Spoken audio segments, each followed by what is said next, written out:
High fashion in the heat. Haute Couture week here in Paris has just wrapped up, and we're going to be discussing the outlandish looks, the latest industry news, and the celebrity cameos that have made it sparkle. Well, for that, I'm joined by fashion editor Samantha Tse. Hi, Samantha. Hi. Before we talk about the big catwalk shows, there was a special side event that kicked off proceedings. It was called the Bal d'été, or the Summer Ball. Tell us about this. What was it? Who was there? Well, it's in its inaugural season, and what it was is it was a fundraiser, so quite similar to the Met, if you will, for the Musée des Arts Decoratifs, and it was directed by Sofia Coppola, who was in town, and she was enjoying, the spectacle with her friends, Penelope Cruz, Kirsten Dunst. It was absolutely spectacular. It was a great way to raise money for the museum. And of course, everyone looked spectacular. And her husband, Thomas Mars of the band Phoenix, provided, after dinner entertainment.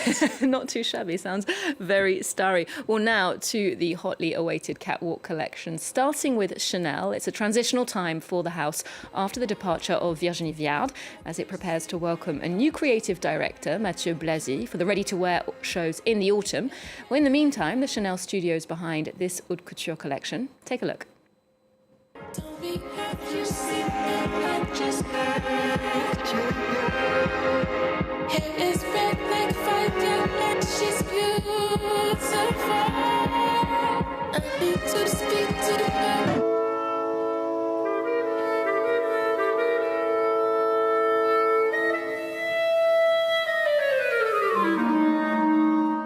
And some big celebrities from the world of fashion and Hollywood too, I believe.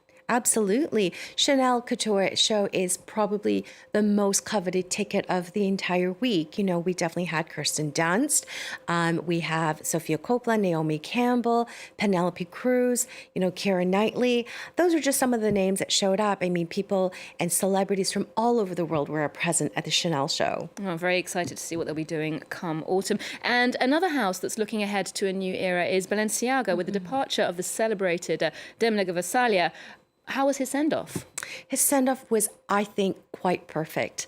I think that he has, in his 10 years at Balenciaga, he's changed the landscape of fashion and of luxury fashion and what constitutes as luxury fashion.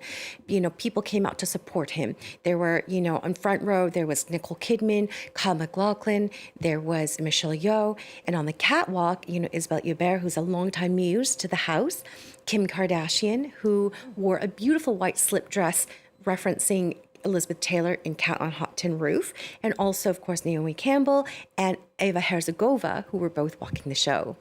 Big names there then. Well, next we saw the Schiaparelli show, where I think Cardi B arguably stole the show in her look. She's a huge fan of the label, right? Especially since Danielle Roseberry's been in charge. She's often at their shows. She is. She's actually such a delight. Whenever I see her at the couture show, she is dressed to the nines. She looks perfect. And, Schiaparelli is a very beautiful brand for her. It fits her well. It fits her brand very well. And she always, of course, looks incredible. The collection itself was undeniably one of the most exciting ones, I think, of the season.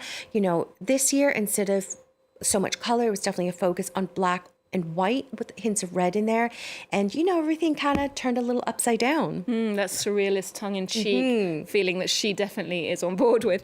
Now, so this is not a legacy house, so to speak, but I think it's becoming a contemporary legend. A Dutch designer, Iris van Herpen, her shows are always a highlight. Tell us about this one. Her shows are incredible. They're conceptual. They are multi-layered, multi-dimensional. It often, draws from the world of science, nature, art, and technology. And in this season, it's really a great celebration of fashion and nature. So, she opened the show with this beautiful movement, dance piece, which is always a big thing that informs her aesthetic.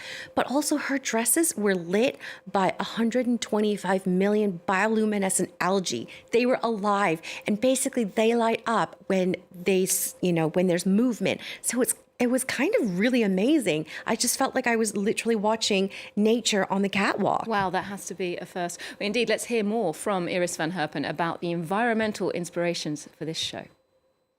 Well, the living look is a metaphor for the whole concept of the collection. The collection is about our relationship with the ocean, how vital it is. It's the largest and most important ecosystem on our planet. and it's not in a good state. So this living look is really about creating that relationship with something that you care for. We have to take care of this look in order to keep it alive.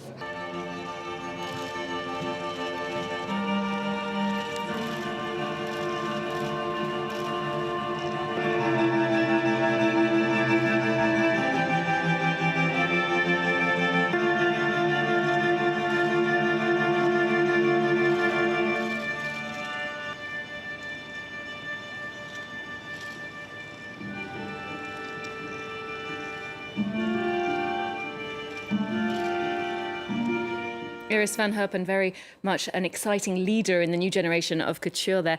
Well, now to a relative newcomer at Paris Couture Week, Robert Woon. He only arrived a couple of years ago. What do you think of his collections? His collections are always so dynamic. The silhouettes are sharp. You know, the materiality is so exciting. And so I actually really think that he's going to be, I wouldn't say one to watch. He's already there, but definitely I can't wait to see more of his stuff on the red carpets and whatnot. I think what he does is he really pushes the boundaries of what couture can be in terms of the aesthetic and in terms of the styling. Okay, well, here's more from Robert Woon on his ritualistic approach to creating a collection.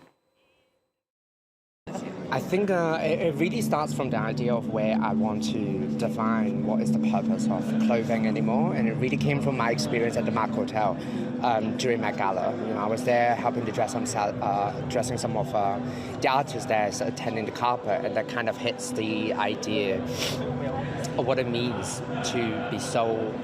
When you care so much about looking good and dressing up to attend an event, that really makes me want to do a collection to define that idea. Well, speaking of new blood on the couture circuit, we have the first Syrian designer to be officially included in the calendar, Rami Al Ali. That's quite the achievement for him. How do you see his collection? You know, he's been showing off calendar for a couple of seasons now. So for him to be invited as a guest of the calendar of couture is incredible. It gives us, you know, a new point of view. It's really a diverse point of view that we don't often have as much in the couture schedule.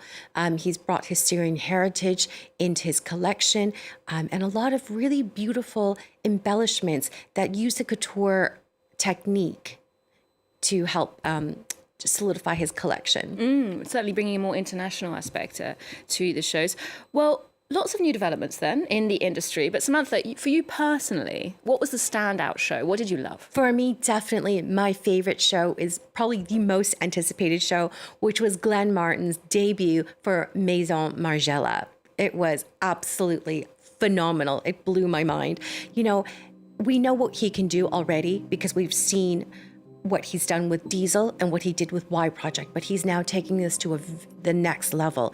You know, the tactility, the upcycling, it's just such a joy because we're so stuck to our screens that everything's kind of flat. But when you see how incredible he's used the technique and how he's really pushed the boundaries of what you can do with upcycling and materials and silhouette, definitely by far my favorite show. Wow, sounds exciting. Well, some big houses were also notable by their absence this season. I'm thinking of Dior specifically, where Maria Grazia Chiuri, of course, waved goodbye to her position as artistic director in her hometown of Rome, though, not in Paris. What's next?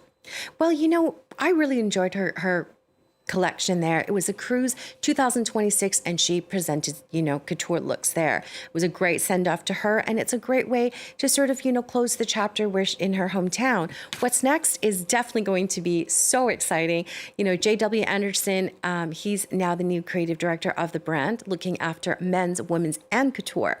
So he presented the men's brand, you know, a couple weeks ago to great fanfare, but I cannot wait to see what he's going to do with Dior. He has such a warmth and humanity and creativity and charisma to his designs. And, you know, we've seen how he's transformed Loewe and really modernized it. I can't wait to see what he does with Dior. It'll be very interesting to see how the house evolves in this new chapter. Well, let's wrap up the show with a stunning showcase of the singular vision of designer Rick Owens. Now, there's a retrospective of all of his career, his collections at the Palais Galliera Museum, the fashion museum here in Paris. What can we see and learn about him in this exhibition? The exhibition is a great insight into the compelling world of Rick Owens. You know, everything from his old bedroom in California to, you know, his muse and his wife, Michelle Lamé. There's so many beautiful things. It's not just about the collection. It's about, you know, how he's really taken his aesthetic and transformed the physical space. You know, he's draped a lot of mannequins with, you know, black fabric. He's really transformed it. I think it's really insightful. And I think anyone who goes in there would understand why Rick Owens commands such a dedicated, loyal following. Yes, certainly someone who's made his mark in a relatively short space of time. Thanks for the tip, Samantha, and thank you so much for that roundup of the shows this season. We'll leave you with a look at Rick Owens' iconoclastic looks in that retrospective at the Palais Galliera. That show runs until January next year. Otherwise, do check in with us here on Arts 24 for more fashion, arts and culture, and on our social media too.